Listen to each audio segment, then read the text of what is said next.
साथियों, हिंदी ज्ञान सागर YouTube channel पर आज एक बार पुनः आपका हार्दिक स्वागत है।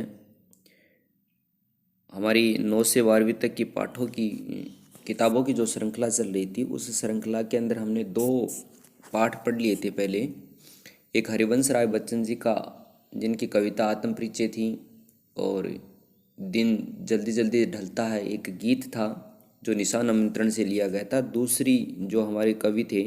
दूसरे हमारे कवि आलोक धनवा जी, जिनकी पतंग कविता का तीसरा भाग हमारे यहाँ सिलेबस में दिया गया था, वो हमने पढ़ लिया था। आज हम तीसरी कविता है वो पढ़ने जा रहे हैं, जिसके अंदर कुंवर नारायण जी की, जिसके अंदर 2 कविताएं हमारे पाठ्यक्रम में दी गई है।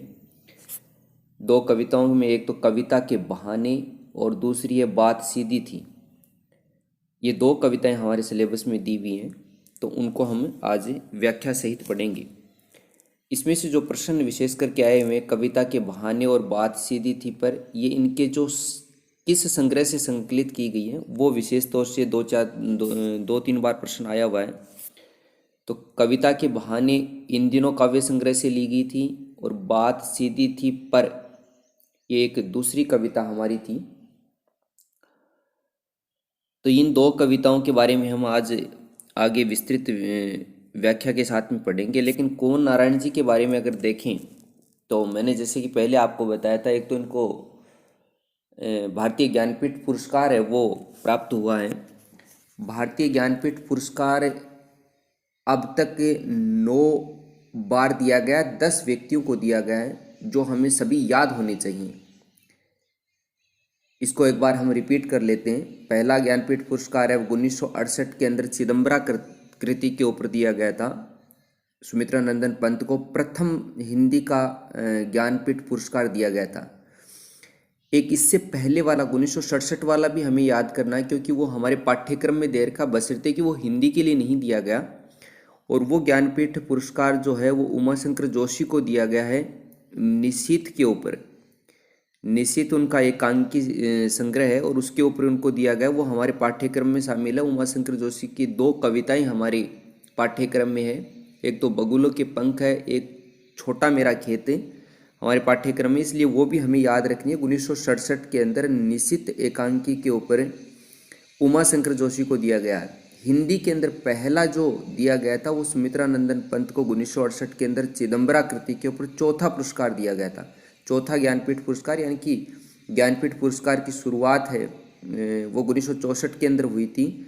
64 के बाद में 65, 66, 67 और 68 के अंदर ये पहला पुरस्कार वो दिया गया था। उसके बाद में 1968 के बाद में 4 वर्ष बाद में 1972 के अंदर दूसरा ज्ञानपीठ पुरस्कार है वो हिंदी के क्षेत्र के अंदर रामधारी सिंह दिनकर जी को उर्वशी रचना के ऊपर दिया गया। उसके बाद में 1978 में सच्चिदानंद हीरानंद वात्स्यायन अज्ञे जी को 1978 के अंदर कितनी नावों में कितनी बार कृति के ऊपर दिया गया। 1982 में महादेवी वर्मा जी को यामा कृति के ऊपर दिया गया। यहाँ तक हिंदी के किसी कवि को, किसी लेखक को जो ज्ञानपीठ पुरस्कार दिया गया वो कृति विशेष के ऊपर दिया गया। लेकिन 1985 के बाद में ज्ञानपीठ पुरस्कार है वो किसी कृति विशेष के ऊपर न देकर संपूर्ण साहित्य के ऊपर दिया जाता है। इस कारण से अब आगे जितने भी ज्ञानपीठ पुरस्कार मिले हैं या आगे मिलने वाले हैं, उसके ऊपर हमें कोई कृति विशेष को याद नहीं करना है। पिछली 2018 के अंदर या सेकंड ग्रेड के अंदर प्रश्न पूछा गया था कि कृष्णा सोपती जी को वर्ष 2017 का ज्ञानपीठ पुरस्कार किस कृति के ऊपर दिया गया। तो वो प्रश्न है वो बाद में डिलीट किया गया, क्योंकि निश्चित है वो किसी कृति विशेष के ऊपर नहीं दिया गया। 1982 में यामा के ऊपर महादेव वर्मा जी को दिया गया। उसके बाद में नरेश मेहता जी को 1992 के अंदर 28वां ज्ञानपीठ पुरस्कार है वो समग्र साहित्य के ऊपर दिया गया। इसके बाद में निर्मल वर्मा को 1999 का ज्ञानपीठ पुरस्कार है, 35वां ज्ञानपीठ पुरस्कार है वो दिया गया। इसके बाद में कुंवर नारायण जी को 2005 के अंदर, इसके बाद में 2009 में अमरकांत और श्रीलाल शुक्ल को दिया गया। ये सम्मिलित दिया गया। 2009 का ज्ञानपीठ पुरस्कार है वो सम्मिलित रूप से दिया गया था। अमरकांत जी को और श्रीलाल शुक्ल जी को। उसके बाद में 2013 के अंदर केदारनाथ सिंह को, केदारनाथ सिंह वही केदारनाथ सिंह जो हमारे तार सप्तक के कवि हैं, तीसरे तार सप्तक के कवि हैं केदारनाथ सिंह, उनको 2013 का 49वां ज्ञानपीठ पुरस्कार दिया गया। और 2017 का कृष्णा सोबती जी को 53वां ज्ञानपीठ पुरस्कार है वो दिया गया। तो इस प्रकार से ज्ञानपीठ पुरस्कार है, उनको बार बार आप रिपीट कीजिए ताकि ये आपको याद हो जाए। अब हम यहाँ पर हमारे जो कवि कुंवर नारायण जी उनका जीवन परिचय देखते हैं। जन्म 19 सितंबर 1927 को उत्तर प्रदेश में हुआ। प्रमुख रचनाएं इनकी चक्रव्यूह है, परिवेश, हम तुम, अपने सामने, कोई दूसरा नहीं, इन दिनों काव्य संग्रह इनके। आत्मजयी भी इनका काव्य संग्रह। इसके ऊपर प्रश्न है वो कई बार पूछ लिए जाते हैं। आत्मजयी ये प्रबंध काव्य है। प्रबंध काव्य का दौर आधुनिक काल के अंदर खत्म सा ही हो गया था। ऐसे समय के अंदर प्रबंध काव्य जो इन्होंने लिखा था आत्मजयी, ये नचिकेता के प्रसंग के ऊपर लिखा गया था, इस कारण से काफ़ी चर्चित भी रहा। इसके अलावा आकारों के आसपास इनका एक कहानी संग्रह है और आज और आज से पहले इनका समीक्षात्मक ग्रंथ है मेरे साक्षात्कार, ये एक सामान्य पुस्तक इनकी लिखी हुई है। प्रमुख पुरस्कार इनको साहित्य अकादमी पुरस्कार, कुमारन आसान पुरस्कार, व्यास सम्मान, प्रेमचंद पुरस्कार, लोहिया सम्मान, कबीर सम्मान, ज्ञानपीठ पुरस्कार।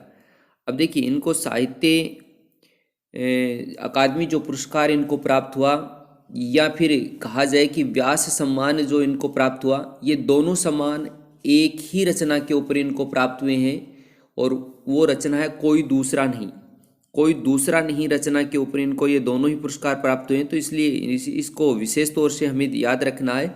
कोई दूसरा नहीं काव्य संग्रह के ऊपर इनको व्यास सम्मान भी मिला हुआ और साहित्य अकादमी पुरस्कार भी मिला हुआ। एक दो पुरस्कार इस रचना के ऊपर और भी मिले हुए इनको। न जाने कब से बंद एक दिन इस तरह खुला घर का दरवाज़ा, जैसे गरज से ढकी एक पुरानी किताब। गरज से ढकी हर पुरानी किताब खोलने की बात कहने वाले कुंवर नारायण ने सन 1950 के आसपास काव्य लेखन की शुरुआत की। पुरानी किताब खोलने से तात्पर्य यहाँ पर है कि हमारी बहुत सारी ऐसी परंपराएं, बहुत सारे हमारे ऐसे रीति रिवाज जो समाज के लिए उपयोगी हो सकते हैं लेकिन वो अब धीरे धीरे खत्म प्राय हो गए, तो उनको भी हमें जीवित रखना है।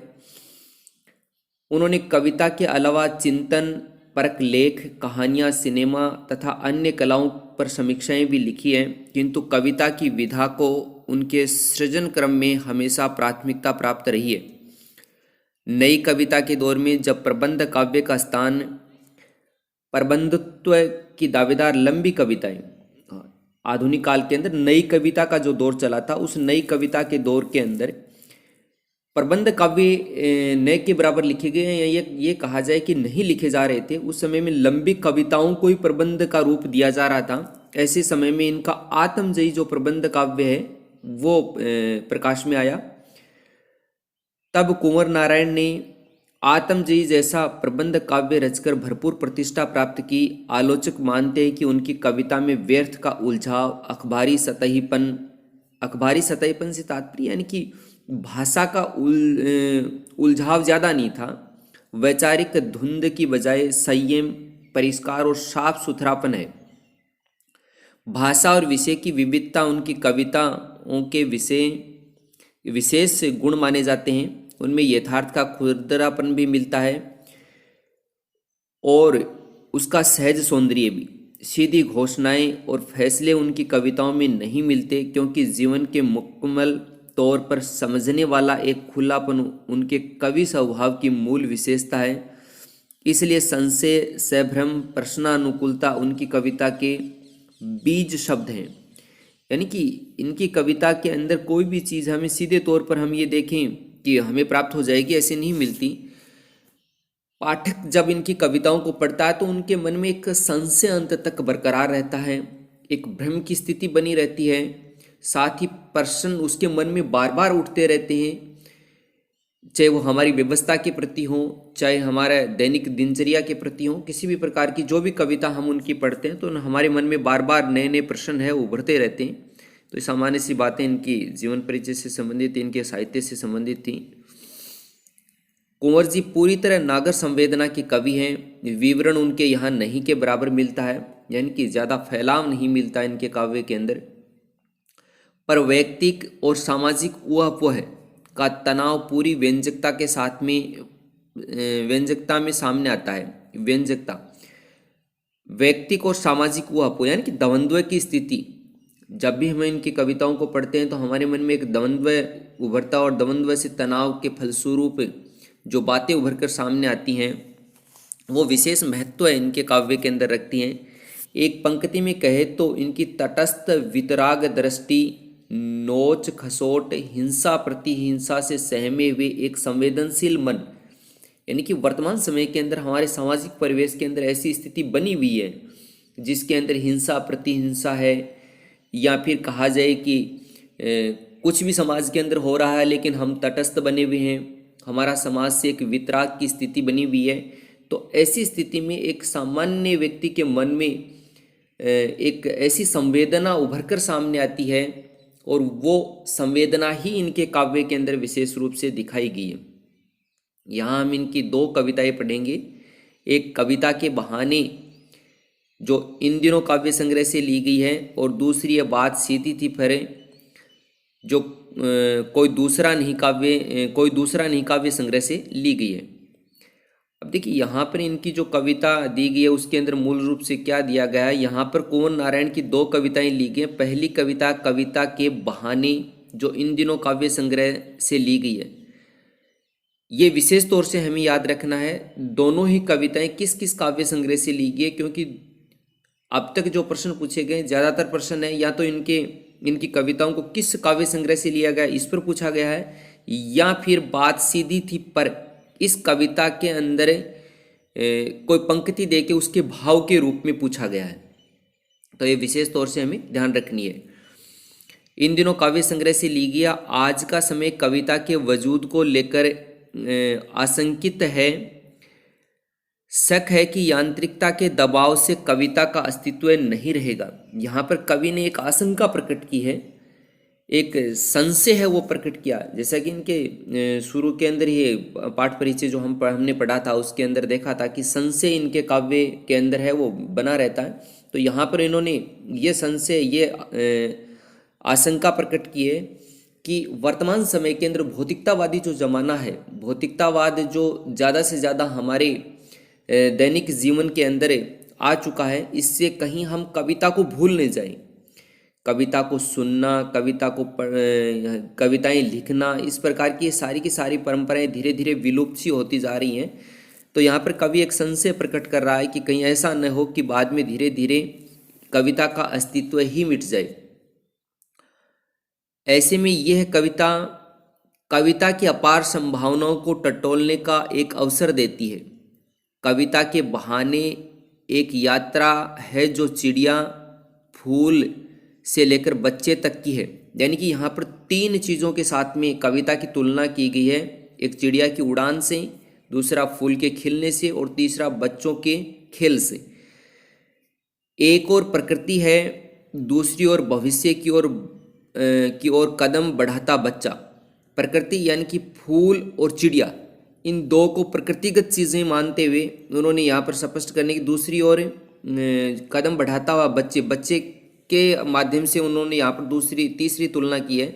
कहने की आवश्यकता नहीं कि चिड़िया की उड़ान की सीमा है, फूल के खिलने के साथ उसकी परिणति निश्चित है।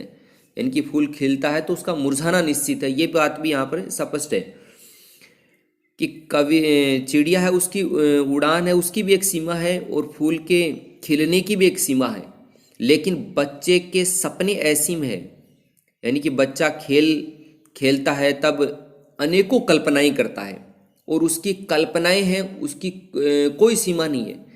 ठीक उसी भांति कविता के अंदर भी कल्पनाएं होती हैं, और कविता की भी कल्पनाओं की भी कोई सीमा नहीं होती। यहाँ पर मूल रूप से बात ये दिखाने की कोशिश कवि के द्वारा की गई है।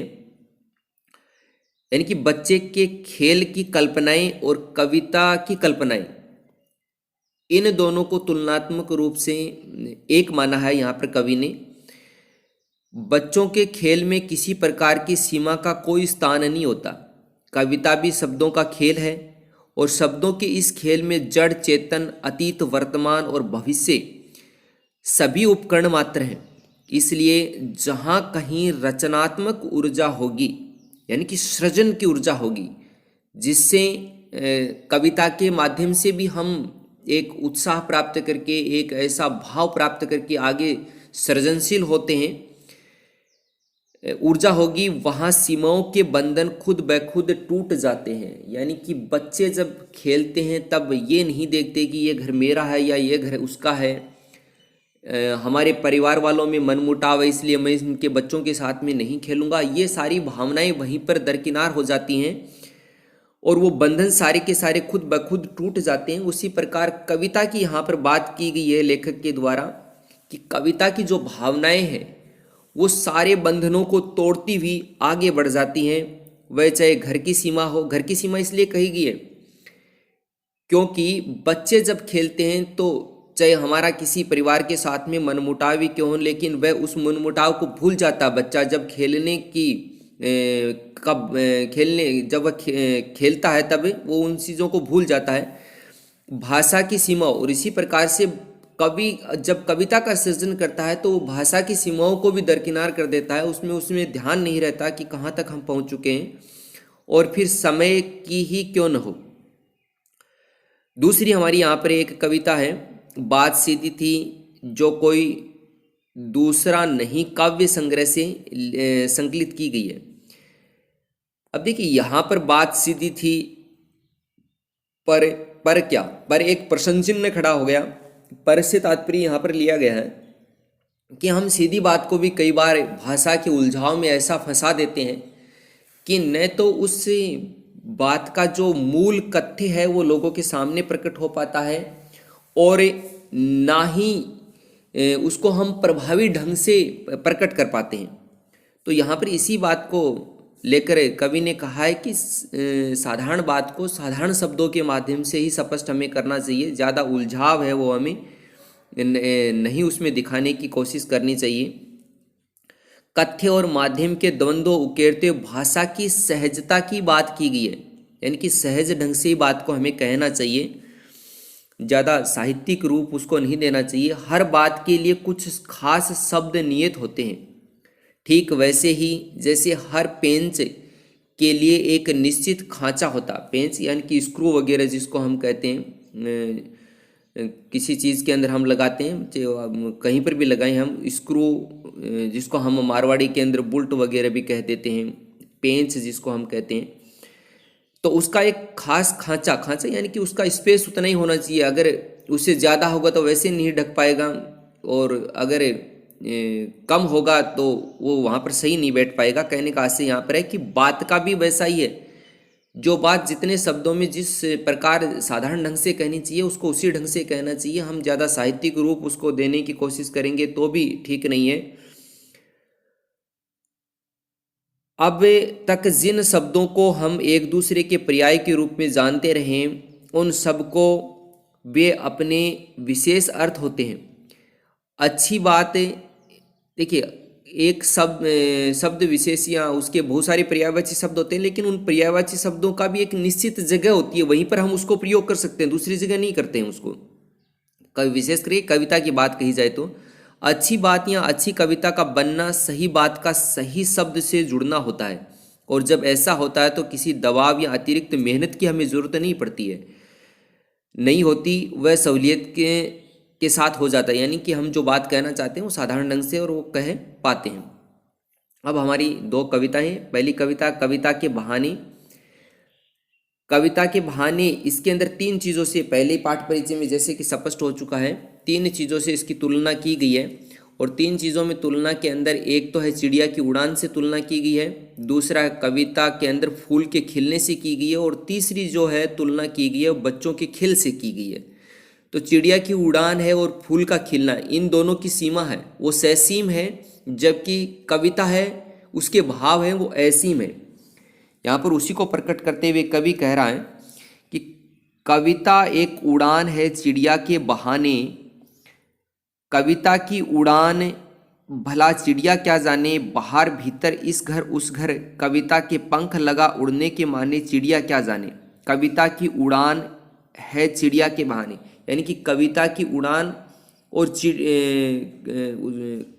चिड़िया की उड़ान और कविता के भाव हैं वो दोनों एक जैसे हैं, लेकिन उसमें अंतर क्या है। कविता की उड़ान भला चिड़िया क्या जाने, यानी कि चिड़िया की उड़ान की एक सीमा है, जबकि कविता की उड़ान यानी कि उसका दायरा है वो बहुत लंबा चौड़ा है।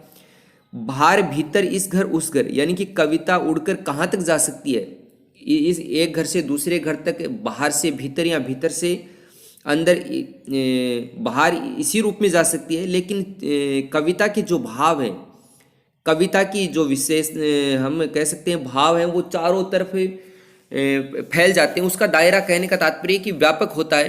कविता के पंख लगा उड़ने के माने चिड़िया क्या जाने, यानी कि कविता जब पंख लगाकर अपने उड़ती है, अपने भाव रूपी, अपनी विशेषताओं रूपी पंख लगाकर उड़ती है, तो उसका दायरा एक घर के अंदर नहीं है, एक गांव के अंदर नहीं, एक राज्य के अंदर नहीं, एक देश के अंदर नहीं, बल्कि पूरे विश्व के अंदर उसके भाव हैं वो प्रकट हो जाते हैं। लेकिन चिड़िया है, उसकी जो उड़ान है वो एक निश्चित दायरे में बंधी हुई है। दूसरी तुलना यहाँ पर कवि ने की है फूल के खिलने से। कविता एक खिलना है फूलों के बहाने, कविता का खिलना भला फूल क्या जाने। बाहर भीतर इस घर उस घर, बिना मुरझाए महकने के माने फूल क्या जाने। दूसरा उन्होंने तुलना की है फूलों के खिलने से।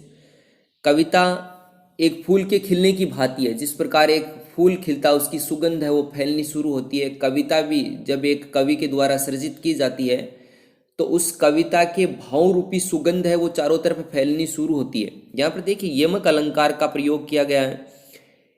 कविता एक खिलना और कविता का खिलना, ये दो अर्थ प्रकट कर रहे हैं यहाँ पर। इस कारण से यहाँ पर यमक अलंकार का रूप है। कविता एक खिलना है फूलों के बहाने, कविता का खिलना भला फूल क्या जाने।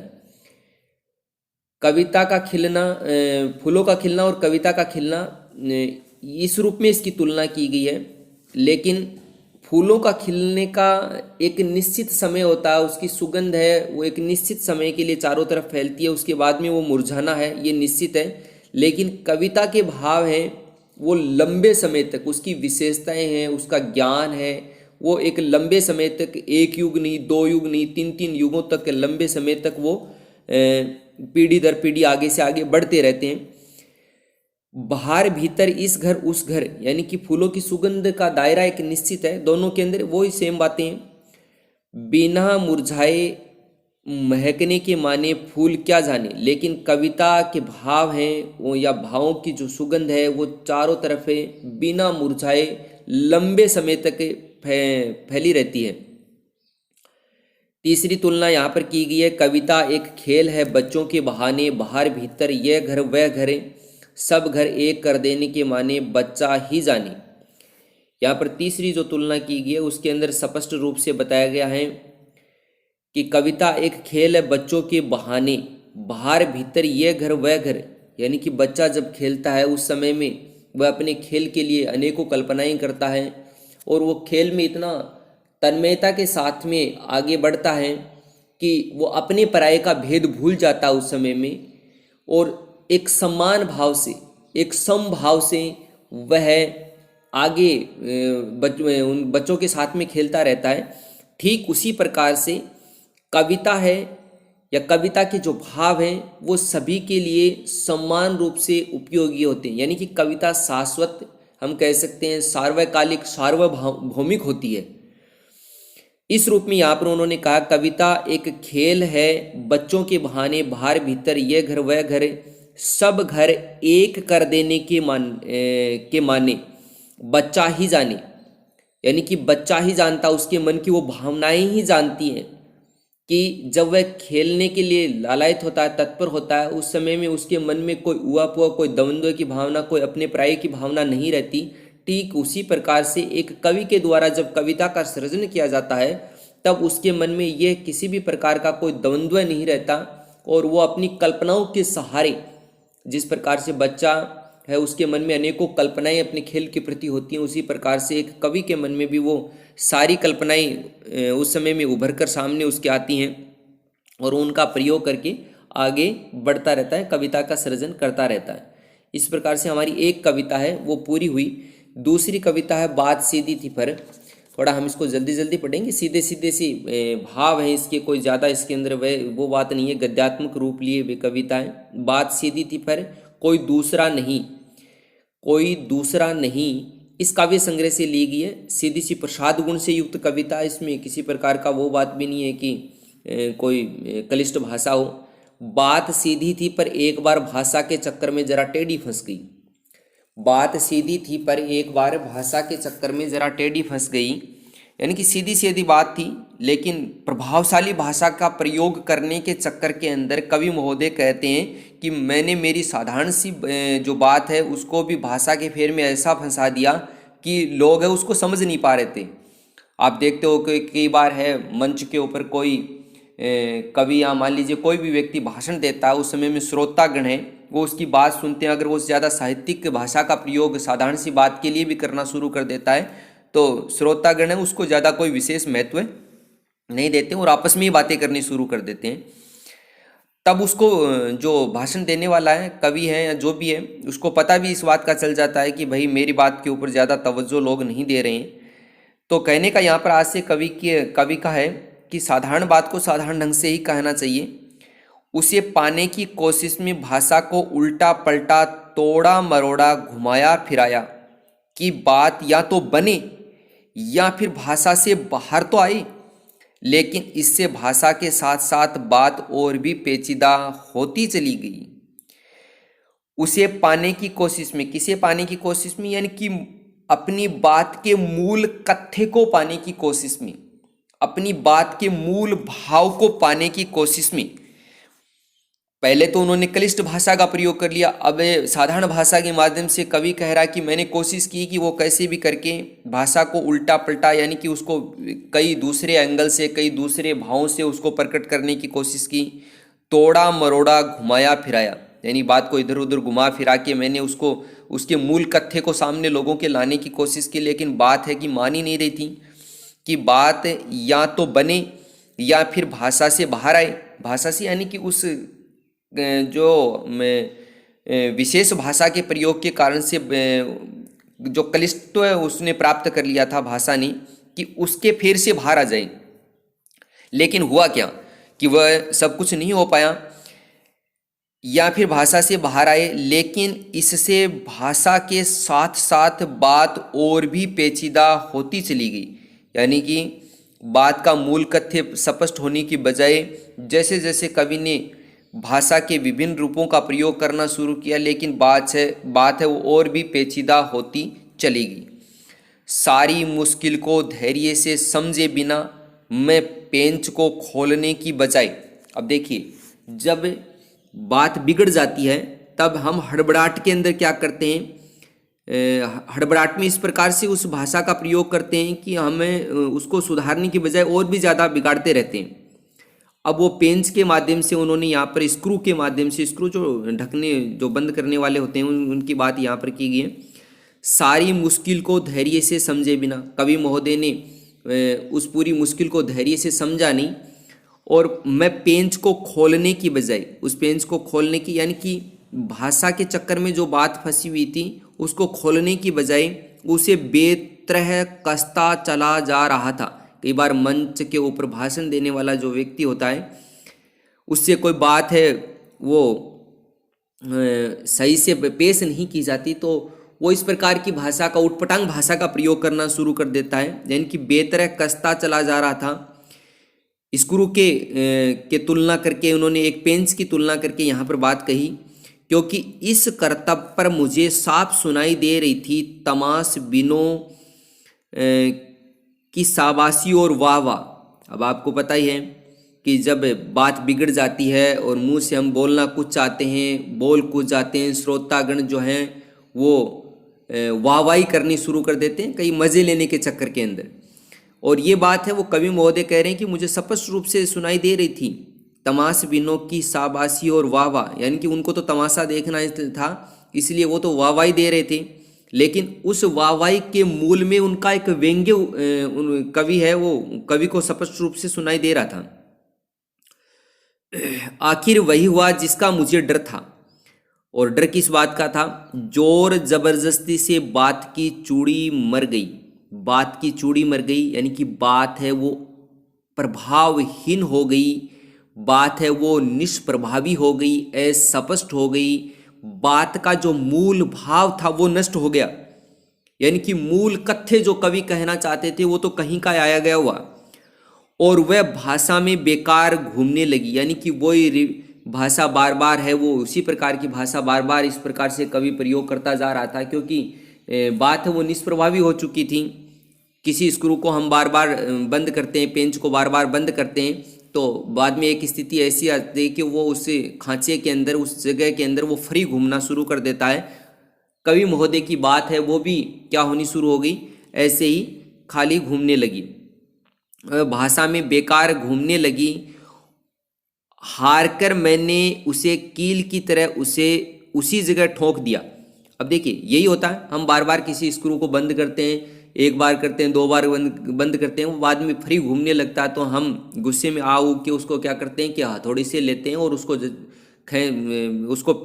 वहीं पर ठोक देते हैं।